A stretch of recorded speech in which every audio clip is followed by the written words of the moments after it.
So now let's start stanza 4. But if fortune wants to frown, then farewell is great renown.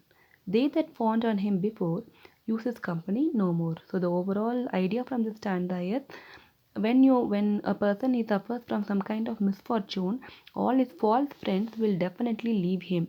So these people they used to flatter him before his unfortunate days. These kinds of people they will not be with him. They will not be beside him to support him. Meanwhile, this person has to be left alone. So now line by line explanation.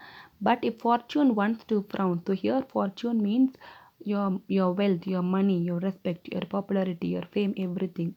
And frown means when it is reduced.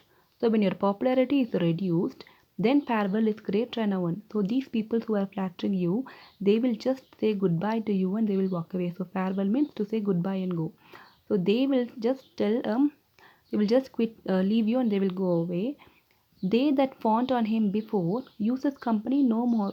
So these kind of people who fawned on him and who just came behind you to attract you, to impress you by their flattering words. So these kinds of this useless people, they will never use your company anymore. So they are not going to use this company no more means they will not use your company once you are left with nothing. So now to discuss about the rhyming scheme.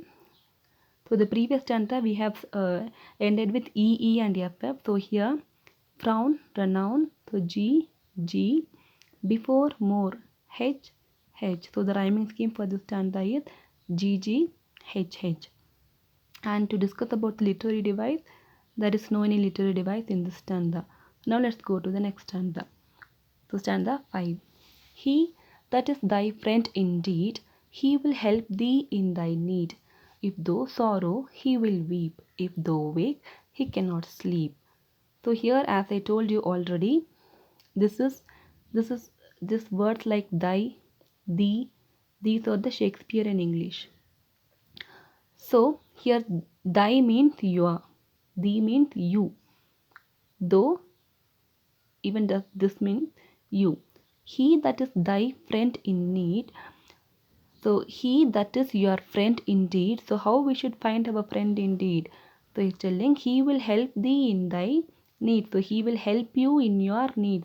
So it's very easy to understand if you're applying the modern words. Instead of if you can replace these words by this modern word, you can understand this context.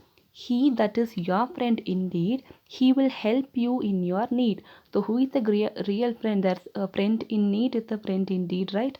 So a person who helps you in your need is your real friend. Let us see the overall message here is, but a person who helps you in your need is your real friend. If you are sad, your true friend will weep with you. When you can't sleep, he will wake with you. So here what they are trying to tell is, if those sorrow, that is if you are sorrow, he will cry for you. Cry means not literally crying, but he will feel sad for you. If though wake, he cannot sleep. So if why you are wake, when there is some sorrow within you, you cannot sleep, so you will be wake. So when you are wake, even your friend, he cannot sleep. So this is a true friend. So again to discuss about the rhyming words, indeed, need. So the previous we have stopped by G G H H. So in the next alphabet, I J J. The rhyming scheme for this stanza is I J J. And the last stanza, stanza 6. Thus of every grief in heart, he with thee doth bear a part. These are certain signs to know faithful friends from flattering foe. Yes, and the overall idea from this stanza is, thus he will be ready to share all your grief. That is, this he is your friend, your true friend. So your true friend will be ready to share all your grief. These are certain points for you to distinguish between a true friend and a flatterer. So in this concluding stanza, the poet tries us to identify, helps us to identify who is exactly your true friend and who is not. See, thus of every grief in heart, so grief is your sorrow that resides in your heart. He with thee doth bear a part. So thee, what is thee? You. So he with you, this he refers to your true friend, not your flatterer. Okay, so your true friend, He with thee, a true friend with you, doth this does. So even he will bear the part. So he will bear the part means your sorrow. Even he will bear your sorrowness, that grief that you are having in your heart. And these are, and so far he was discussing some points, right? So all these are certain signs to know. So these are the certain signs. So that is the points to find out a faithful friend from a flattering foe. So foe means a enemy. Fine. So by help of all these signs, we can identify a true faithful friend among this flattering foes. So discuss about the rhyming scheme. Heart part. So it's K K no foe L L. So the rhyming scheme is K K L L. And to discuss about the poetic device, there is no any poetic device in this stanza.